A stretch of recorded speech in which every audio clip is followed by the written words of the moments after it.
Welcome to USA Global TV and Radio, where our mission is to provide education, entertainment, hope, and inspiration. USA Global TV and Radio connects you with experts and audiences all around the world every single day to help you succeed in business and to live a richer life.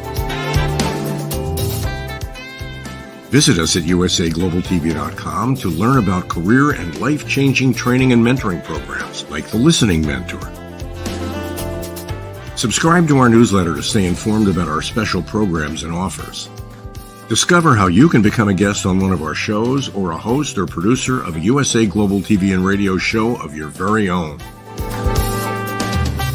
That's USA Global TV and Radio, where the doctor is always in.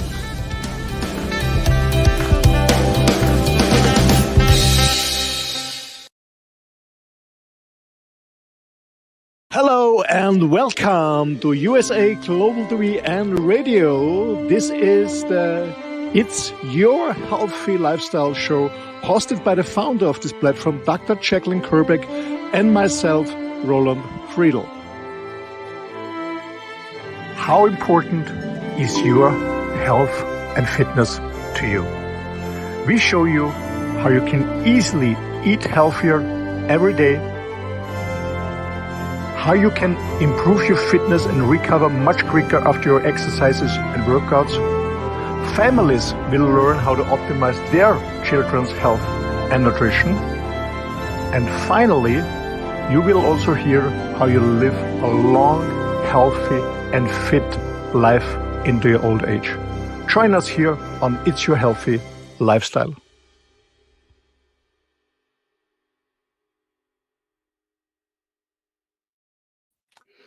Hello, Roland. Welcome to USA Global TV and Radio. How are you today, my friend? Hello, Dr. Jacalyn. Hello to our audience. I'm pretty fine. Thanks a lot. I'm here in the Mediterranean area. Pretty nice people, warm, sunny weather, good food. So perfect. I know. I love your social media posts. You're always eating well. You've been getting some sun and you look great. Thanks a lot. Thanks a lot. Thanks a lot. You look great. You look, Dr. Jacalyn. Thank you. Thank you. I taught 2 TRX classes this morning, so I'm ready to go. And I know you love the TRX as well. Yes, I bought a TRX some years ago because I'm traveling a lot and I don't have the chance to go regular to a gym because it's sometimes very difficult to get a day ticket, or in some regions there isn't a gym available. So I bought a TRX, and yeah, I love to work out with a TRX because you always find an opportunity where you can hang it or install it, and you work with your own body weight. Yeah. Yeah, and it's a full body workout. I love it. So it's apropos that we're on the show. It's Your Healthy Lifestyle. Today, we're going to be talking about longevity and the blue zones, what we need to know. So for people who don't know what the blue zones are and where they are, can you give us a little bit of background? Yeah, for sure. Well, first of all, the blue zones is a non-scientific term. Yeah, the blue zone is just a given a geographic area or geographic regions where are the homes of some world oldest people. And the background is that there is an author, his name is called Dan Buettner, and the book he was writing is called actually The Blue Zones. and he did a lot of research about where the oldest people live, what is in common, what do they eat, how do they drink, sleep, and so on. We go in that deeper in a few minutes. And the word blue zone, or the term blue zone, comes from that because on a world map he made some blue circles around these areas. That's why they call the blue zones. So it's quite easy. And these blue zones are actually 5 worldwide in different areas. But the name blue zone comes because he made blue marks around this area. So it's a non-scientific term. Thank you so much, Roland. You know, we have a number of shows on our platform where we really dive into longevity. And so before we get more into the blue zones, a question that I have for you, I know you are a Juice Plus distributor, as am I. You've been on Juice Plus 30 years this year, right? Yes, in June it's going to be 30 years. Yeah, incredible. 30 years, amazing. How much of our longevity do you feel is really aligned with our genes, and how much is really aligned with the decisions and the choices that we make? Do you have any idea? Well, first of all, I'm not a medical doctor. I'm not a scientist, but I'm very into nutrition. I'm very into healthy lifestyle. I have very good close friends who are scientists and do a lot of research about longevity and all these things. And they told me that actually the genes has a very low impact. It has an impact for sure, uh, but we know from genetics that even if you have a genetic damage, like I do, for example, I have a genetic damage, uh, who actually would kill me very quick if I wouldn't counterwork against it. But so I know that I can do a lot of stuff. I can eat very healthy. I can work out regularly. I drink a lot of water, almost no alcohol. I sleep good. Yeah, I'm a happy person. So genes have a very low impact.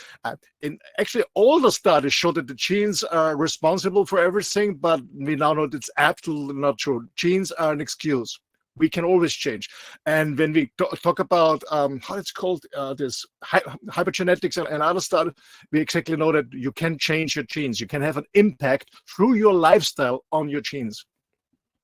I love that you just used the word excuse, because how many times have we heard, oh, it's going to happen to me anyway. I'm predisposed to having XYZ because it's in my family genes.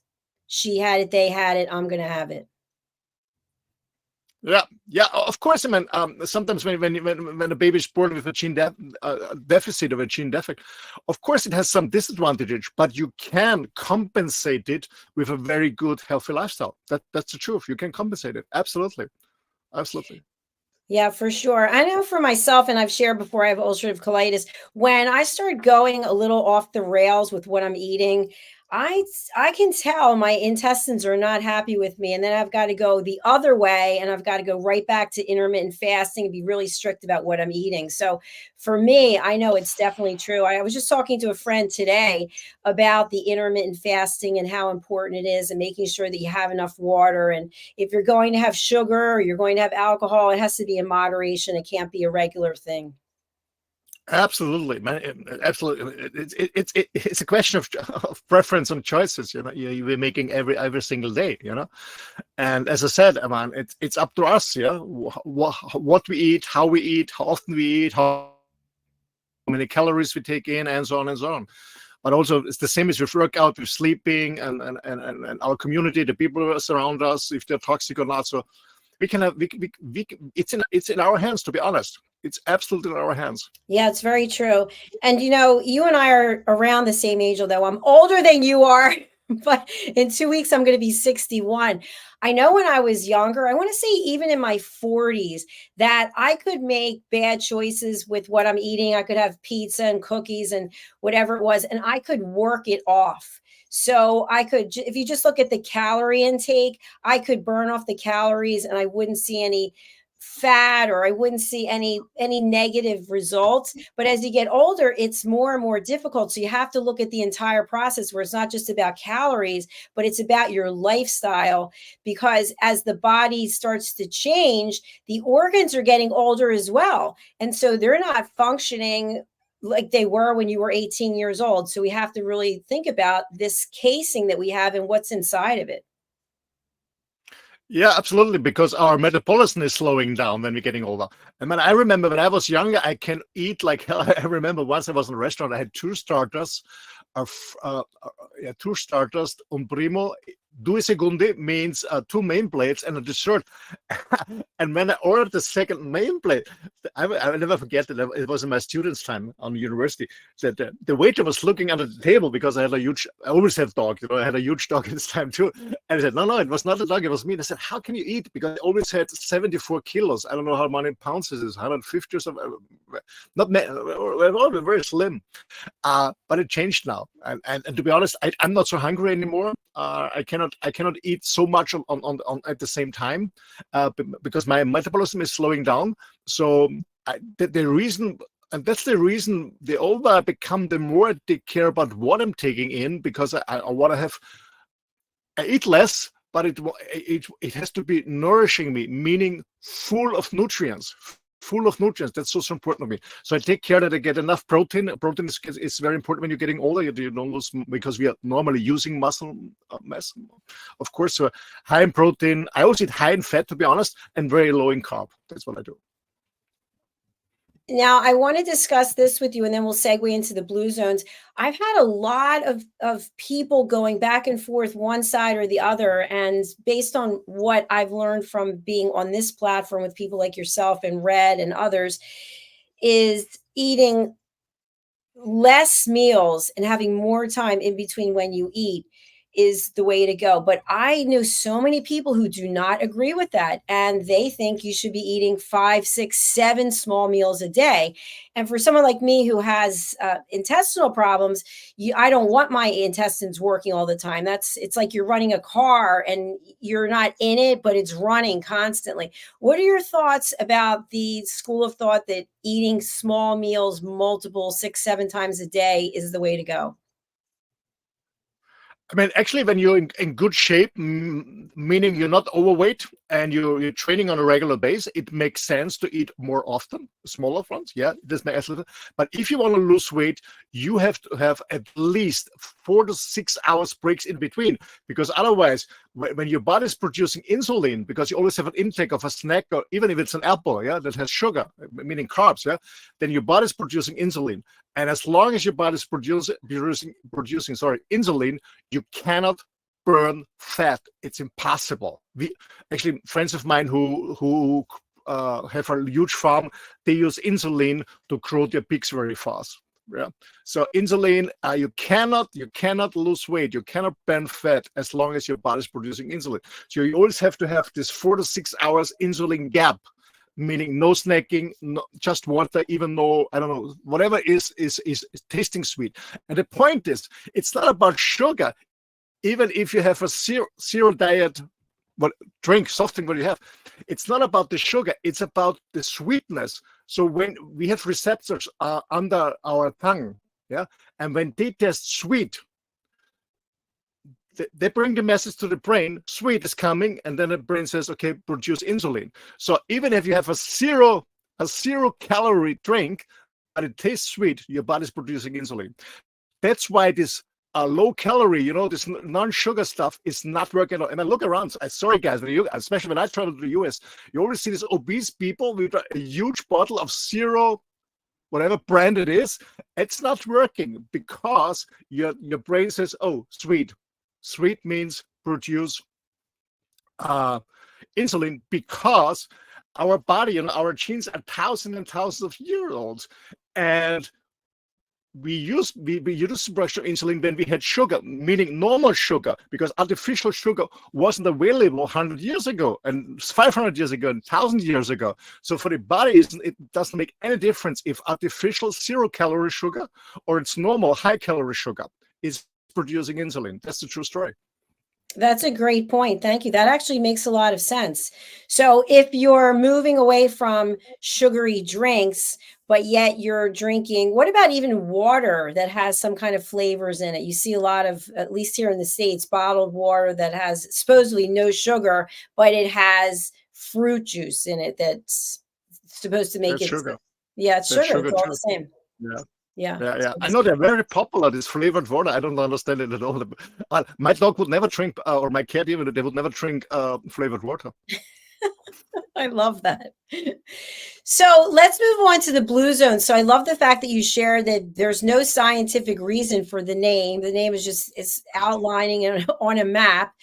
And the people who live in these blue zones, what are some of the characteristics that they have in common? Yeah. Okay. Maybe start first. Where are these blue zones? Maybe Sure, start yeah, first. absolutely. Yeah. So there are 5 areas in the world. The first area is Ikaria. It's a small island in Greece. So in Europe. This is Ikaria. This is one. It's in Greece. The other one is Ogliastra. Ogliastra is a small region in Sardinia in Italy. So it's also in Europe. The other one is Okinawa, which is in Japan. The other one is Nicoya Peninsula, which is in Costa Rica. And last but not least, there's one in the US, in California, in Loma Linda, in California. So these are the 5 so-called blue zones where the author, as I mentioned already, Dan Brittner, did his research because there most people become 90 or 100 or older. And this is very specific in this 5 regions.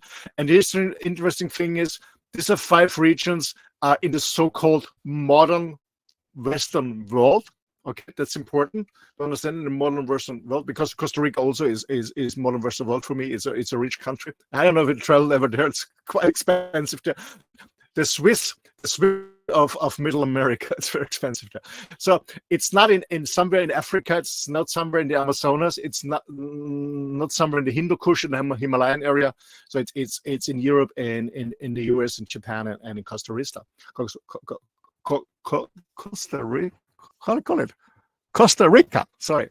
So what they found out is in many studies that actually in these 5 areas, the so-called blue zone areas, most people live over 90 or even 100 years old. And the interesting thing is that, and because you asked me about genetics before, genetics in this area only have a very, very slow impact. It's much more the environmental influence, including their diet, so what they eat on a daily basis, how much they eat, when they eat, and about their lifestyle. And this what they found out with summarizing all the studies that has been done over decades is that this determines their lifespan. But we can go deeper in each zone what they exactly do. So thanks for sharing that. I appreciate the research. A question I have for you is, do you know if the people who live in these various blue zones, are they in communication with each other? Is it sort of like a community, even though it's different parts of the world? No, not at all. That's the interesting thing. No, there's no combination. Okay. They're not married in between or something, so they're not the same genes or something. No, it's separate areas in the world. But they have something very in common. What you mentioned is community. So what they have in common is they eat a very healthy diet. So in different areas, I will tell you what exactly in which area they eat. So they eat a very healthy diet. They also have calorie restrictions, meaning they have a so-called 80% rule, meaning they don't stop eating when they're 100% full. They stop eating when they're 80% full. So they don't eat until they're totally full. They stop earlier. They do calorie restrictions. They eat very healthy.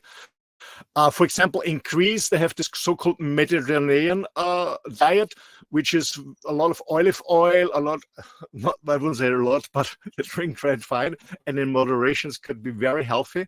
And they have homegrown vegetables in Greece. They eat, I know in Greece, they always have a lot of okra and different vegetables, homegrown. In Italy, in Sicily, what is interesting, they also drink red wine, but in moderation. Okay, in moderation. And so the interesting thing is that especially the men, I don't know what's the difference to women, but the men get very old in Oglastia in Sardinia. For example, in Japan, Okinawa, the ladies get very old, and it's also a form of their diet. It's a soy-based diet, but it's a different soy-based diet than we know in Europe or in the US. It's a different soya bean. And also in Costa Rica, in Nicoya Peninsula, they eat beans and corn tortillas. But ladies and gentlemen, it's not manufactured corn tortillas with all this artificial flavorings and I don't know, whatever colorings, whatever it is. So it's home-made corn tortillas, non-GMO corn tortillas. And then in Loma Linda, they also have a very a strict. This is the only area where they have a strict vegetarian diet. So a huge impact is food, but it's only one. So food means very, very clean. They mostly eat just from the area when it's grown in their own garden or from the neighborhood or from local farmers. So they eat very locally. Calorie restrictions, and they don't use any so-called processed foods from supermarket. Almost no. So they cook at home. They eat very, very healthy. That's one point is diet. Healthy and low calories. That's one point. I have a question for you about that.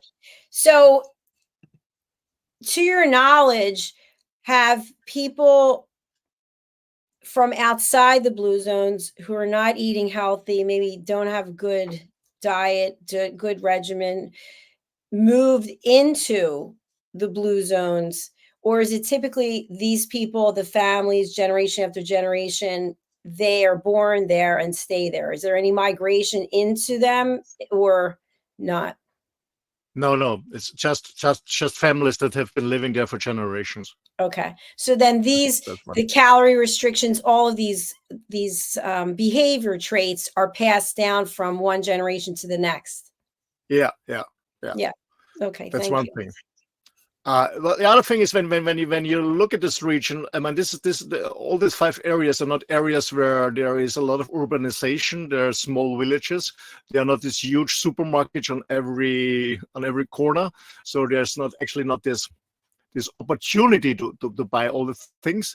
Another thing is they work out on a daily basis because most of these areas are very hilly. So they really walk up and down. So they do a lot of exercise, and I would say exercise in moderation, just walking, walking slowly to see neighbors, walking slowly to go to the farmland, walking slowly to whatever, buy at the local market or whatever they do. So it's hilly areas, so they have to walk. They're not drive-ins, like in the US, where everybody has a drive-in or drive into the gym or something like that. No. So they do exercise in moderation. And what they do in Japan, in addition, is I don't know if you heard about Tai Chi. This meditative movement is Tai Chi. So they do a lot of exercise, but in moderation. They're not running marathons. They're not heavy lifting stuff. They just walk in moderations up and down the hills. That's what they do. So as part of their daily routine, they're getting in a lot of movement anyway. Yeah, absolutely. Healthy movement. And it's a funny thing because you remember this, because I remember when I came back from Mallorca and I helped out my auntie, preparing firewood and all this stuff and working in their house. I said, oh my gosh, I could feel muscles. I never felt in the gym, because the gym, you have always this routine with this stuff. And I, oh my gosh, that's quite interesting. And to be honest, from this time, I watch people working hard on farms or in the forest. They have cool muscles and sometimes different muscles. Yeah, it's a different workout. Yeah, it's a different way of living. Absolutely. Very active. Yeah, absolutely. Okay, so these guys eat a lot of plant-based food, and again, ladies and gentlemen, not this garbage vegan shit with a lot of, I don't know, numbers, preservatives, colorings, flavors. They eat a lot of plant-based food, but the real shit, clean stuff. Veggies, fruits from the garden or the local farms. Yeah, that's what they do. And a lot of fish also. And of course, they eat also meat, except the community or the area in California, in Loma Linda. They're 100% vegetarians. The other ones not. The other ones eat meat and fish too. That's one thing. So it's mostly plant-based. The other thing is, as I already said, they follow the so-called 80% rule. So they stop eating before they're totally full. They say, I cannot make it. Or maybe just certain ice cream. No, they stop earlier. This is a very healthy way to eat in moderation. Other ways that we discussed before is doing intermittent fasting. For example, 16 to 8, a 16 hours break between the last meal and the first meal on the next day. That's an option. Or there's another thing that's called OMD, 1 meal a day is possible. So calorie restriction is also very important for a healthy living. And actually, when we talk about this, people are getting old. They're getting old, but staying still healthy and mentally and physically. That's the point. I mean, our Western societies, I also see old people getting older and older. When I visit my mom, she's on dementia, she's suffering from dementia, and she's in a residence. I see many old people there, but they're differently than the people in this area. Okay, so this area, mentally and healthy, fit. That's very, very important. And calorie restriction is one of them. As I said, the other thing is they consume alcohol in moderation. I mentioned in the beginning that especially in Greece and in Italy, they drink red wine, but in moderation. Yeah, we know also from France, It's called I don't know if you've ever heard it in the US. It's called the French paradoxon. We all know that alcohol is not healthy at all, but in moderation, red wine has a lot of ingredients, phytonutrients that are very healthy. So red wine in moderation can be very healthy. That's what some of them drink, especially in Sardinia and in Greece. What I mentioned before is the exercise is part of the daily life. Actually, they're not signing up in the gym and go there. They walk up and down the hills to see the neighbors, to do their laundries, to, I don't know, get their food or whatever. So, and they, in moderation. I have a question for you, Roland, about the one meal a day. So that's not across the board for all the blue zones, is it? No, not at all. But it's one option. It's one option, but it's not in the blue zone. No, it's not one meal a day. No. Have you ever followed that yourself? I tried it out for myself. Yeah, it's not working for me. I guess it would have been worked if I would have been younger. If I know that in my 20s or 30s I could eat more with one meal. Now I cannot. I tried it out. I cannot. And the point is, I don't get enough calories for the day, and I don't get enough nutrients for the day when I have one meal a day. It's not working for me because I cannot eat so much at the same time. That's the problem. But when you're younger, you can do it. It's a good option. Do you count calories? Not at all. No. Not at all. If you read the right thing, you don't have to count it. I don't know who brought it up, counting calories. If you eat the right thing, you can eat. You can eat and you're not gaining weight at all. You have to eat the right things. You don't have to count the calories. Not at all. No, I don't count calories at all. I did it years ago, and I found it's not working for me. Maybe I should eat the right things, and I don't have to count it. No, I don't count calories at all. What I do, the only thing I'm taking care is that I don't have too much carb intake. Not much carb intake. My I guess 60 to 70% of my calorie intake, more or less, is fat. Really is fat. Somebody say, "Oh, fat." No, it's fat because fat is satisfying me. I don't feel hungry. It's tasty.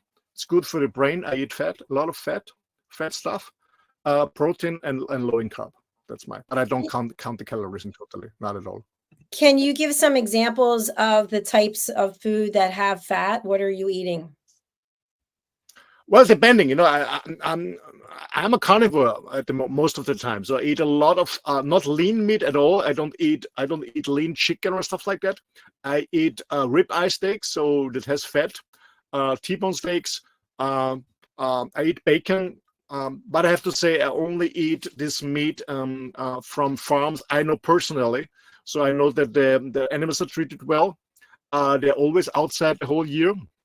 They run around free, and they're slaughtered on the property, not in a slaughterhouse. So they don't have any stress and pain. Yeah.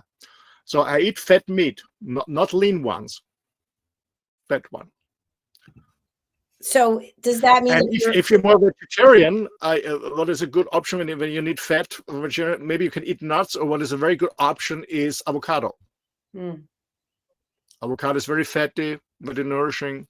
So when I do, I do a few weeks carnivore, and then I change a little bit. I bring in fruits, and when I mean bring in fruit, I mean especially in summer, I bring in berries, wild berries, your blueberries, these wild strawberries from the forest, and then raspberries. And I also include avocados because avocado is a fruit. It's not a vegetable, by the way. So avocados are high in fat and very nourishing. Yeah. Now, just because we're talking about the fruits right now, including avocado, you also take the Juice Plus supplements. Can you share with our audience the rationale behind, if you are eating right, why would you still need supplements? I'm doing that. Yeah, because I for me, meaning being healthy is not the absence of sickness. For me, being healthy means being healthy, fit, and full power. Yeah. So when you ask doctor and say, yeah, you're healthy, meaning you're not sick. So I mean, when you have a bottom line that is 0 and -10, -20, -30, this is sickness. Yeah. Whatever issues you have, mentally, physically. Yeah. So most people want to get back at 0 and are just fucking happy. I don't want to be on 0. I want to be on 100 plus. That's why I supplement in addition. That's the reason for it. I don't only want to be I don't want to only feel the absence of sickness. I only want to be 100% fit in my full power. That's why I supplement, even I eat very healthy most of the time. That's the reason for it. Thank you. Thank you. That's excellent. So you're going through some of the behavior traits, the lifestyle choices that people in these blue zones are following. What else can you share? A funny thing is, I know the next step is a little bit difficult for most of the people. They get enough sleep. And to be honest, when you watch at these areas, I know this island in Greek, I was there. I know this in Sardinia. I've never been to Japan in Okinawa, but I was in Costa Rica. They get enough sleep. And what do I mean by enough sleep is they go to bed when they're tired and they stand up when they're awake, and not because there's an alarm ringing and they go into a regular job. Okay, so they sleep as long as they want. That's one thing. And second is, most of them, especially in what is very typical in the Mediterranean area, and in this case in Italy, in Sardinia, and in Icaria, in Greece, is they taking a day nap, or the Spanish call it a siesta. So after lunch, they do a nap for half an hour or something like that. So they sleep actually very long, or as long as they want. Let's say it'll do. So they're not rushing out of the bed because the alarm is ringing and they have to rush to the office. They sleep as long as the body has the desire to sleep. That's what they do. So they don't have specific times where I'm going to stop eating at this time, then I'm going to go to sleep at this time. It's just whenever they feel like it. Yeah. Well, actually, they don't misunderstand me. They don't sleep for 10 or 15, 12 hours. No. They, in average, sleep for 7 hours, more or less. Yeah. Wow, that's surprising. It's an average of 7 hours to sleep. How many hours a night of sleep do you typically get? Sorry? How many hours of sleep a night do you typically get? Oh, it's depending on my day. You know, when I'm very, very busy and I feel stressed, I sleep more. When I have less stress is a good question. When I feel stressed, I sleep a little bit more. Well, depending, you know, I live in a motorhome. So actually last weekend I didn't sleep at all because there was a heavy storm. My motorhome was rocking all the time. It was very noisy. But I sleep on average 6 to 7 hours. That's what I sleep. Wow. Okay. That's interesting. I try to get at least 8 hours of sleep. And some days on a weekend when I'm not teaching, I maybe get 10 hours. Oh, no. Well, yeah, the point is when I travel a lot, meaning when I move my motorhome a lot, many miles a day, and I feel really exhausted, I sleep a little bit longer. But sometimes, actually, when the weather is bad, you know, I always love to be out in nature. So I try to be out during the daylight when it is possible. But sometimes I really feel very exhausted and I go to bed at 7 p.m. But the problem is I'm awakened at 1 or 2 a.m. in the morning. That's the problem. No, I don't need too much sleep, actually. 6 to 7 hours. Sometimes less, but 6 to 7 hours. It's amazing. Fantastic. Well, good for you, because whatever you're doing is working for you. Yeah, man. I try to give my body what it needs. It's good food. If it needs a rest, I try to do so. Man. You know, when I was younger, you know, building up career, if it was in corporate world or building my own business, I didn't always listen to my body, to be honest. I didn't. And it was not a good choice, to be honest. So, but I learned, okay, listen to your body, because actually work is never running away, even if there's a deadline. And if I give my body a rest, the next day, I can work more focused, more concentrated. I make less mistakes. So I'd be much more efficient. That's what I learned. I give my rest.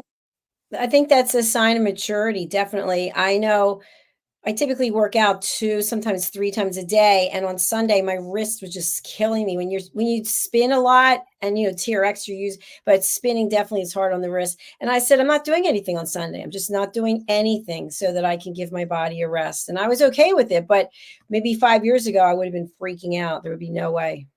Yeah, absolutely. So my last point is for these blue zones is to have some certain habits in all these 5 areas. Actually, it's 4.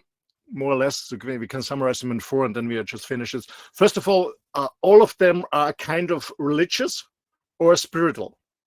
It's, maybe you want to ask me what's the difference between religious or spiritual, but my terms is religion is if you believe something that somebody else experienced, Jesus thousands of years ago, or Muhammad, or whatever. Spiritual is what is your own experience. But in every area in these 5 areas, people are very religious or spiritual.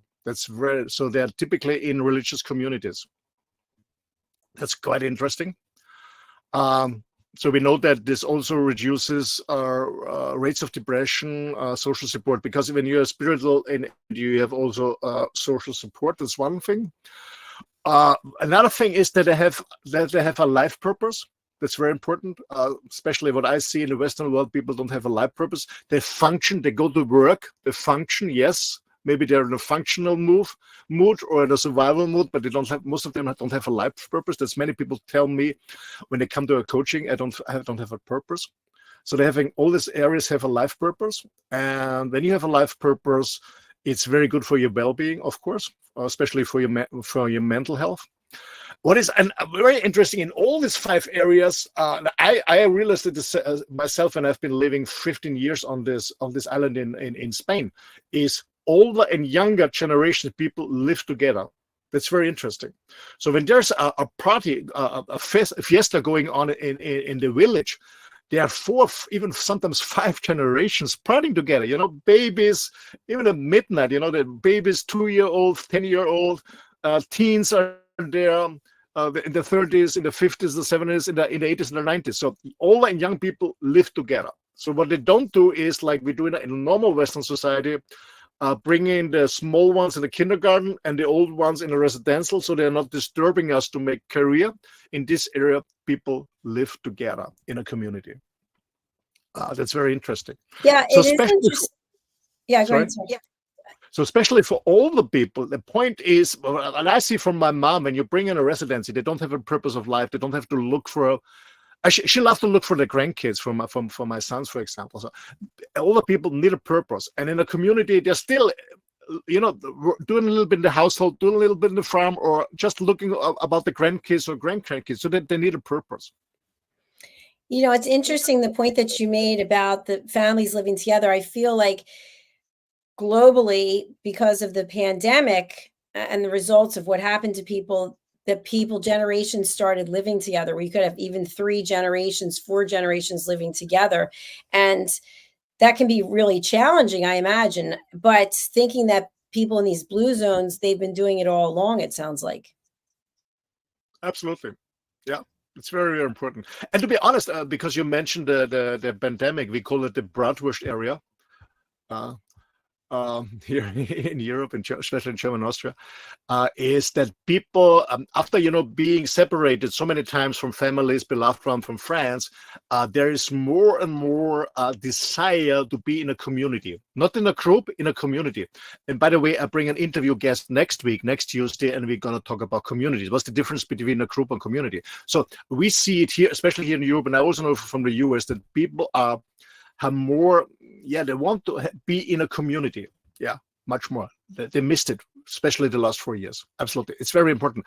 And this is also the last part here, meaning that in all 5 areas they live in so-called healthy social networks. So you have friends, family rounds, and so you live in a healthy community. That's very, very important. What is a community? Maybe just a short interpretation. Well, we have an interview next week about this with a friend of mine. The difference between a group and community. A group, for example, when you go to a rock concert, a lot of people are lining up to get into the stadium or in the hall. So all people, so what a group has together is they have a goal, a certain goal. So they go to the rock concert. That's a group of people, but they have nothing in common. After the concert, everybody goes home. This is a group. Or a group of people joining a seminar. During the seminar, they're together, but then everybody goes its own way. That's a group.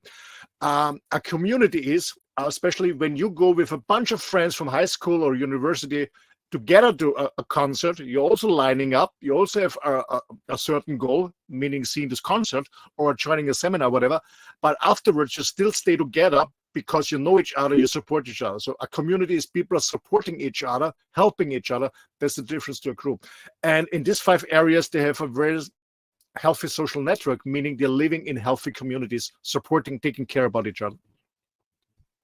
That's phenomenal. So many things to consider about every year that we're here, we get a year older. We have a choice right now. We can make a decision that we're going to change something to mirror what these people are doing. But it sounds to me like in the blue zones, it's not just one thing. I'm going to count calories. I'm only going to get this amount of time when I'm eating. I'm sleeping so much. You have to do all of it together, it sounds like. Absolutely. Yeah. It's a combination of healthy food, moderation alcohol, moderate exercise, getting enough sleep, and being happy, meaning having a purpose and living in a healthy community. Yeah, that's it. Fantastic. Roland, we're actually at the end of our show already, and I'd love for you to share with our audience, especially we are now not only on social media and our YouTube channel, which we love, we're on Roku worldwide, which I wasn't aware there's a difference. There's Roku USA and then there's global. So we're on global, and we're also on Amazon Fire as of yesterday. So anybody out there who's got Amazon Fire Stick or Roku Stick, please go ahead and download USA Global TV and Radio. Roland, what do you do? Who can you help? And how can they contact you? Okay, the easiest way to contact me is send me an email. Or go the contact form on my website. So my website is my name, rolandfriedl.com. I will spell it for you guys. It's ROLANDFRIEDL.com. And the email is office@rolandfriedl.com. Send me an email whenever you want to connect with me, if there's something to share. If you want to build up a community, be part of a community, let me know. If you want to be a community of a men's community or a rewild your life community or a traveling community, let me know. Let's talk. It's all about sharing and caring and taking care about each other. I guess we are in a very interesting year. Maybe it's a very challenging year, this one. But if you stick together, meaning stay together, support each other, we're going to rock it. And you're more than welcome to contact me. Thanks a lot. Thank you so much, Roland. We'll be coming right back with our next program, which is the Mallorca Connection. What will we be discussing today? We are discussing two kind of emotions that really hold people back of being successful and having a joyful life. We talk about shame and guilty. Interesting topic. Very interesting, and something that we probably all can relate to at some point in our lives. So thank you very much, Roland. It was an absolute pleasure to have you here today. We're going to turn the show over to our sponsors, so please do stay tuned and reach out to them as well. Thank you. We'll be back. Bye. Thank you. Bye-bye. Thanks to our audience. Thanks for joining. Bye-bye. Bye.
Hello, I'm children's author Diane Floyd Bain, and I am co-host for several of the USA Global TV and radio shows.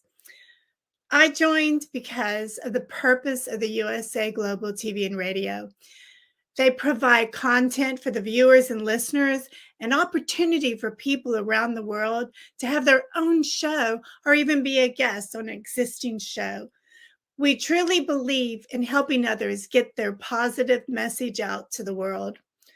We also have the opportunity for the listeners. You can watch on several platforms, and on YouTube, you can ask questions and even give a comment. We absolutely love it. I love being part of the USA Global TV and Radio because I love positive messages. And who doesn't? And we need more of that in the world. We are a family, and we hope you will join us and become part of the family too.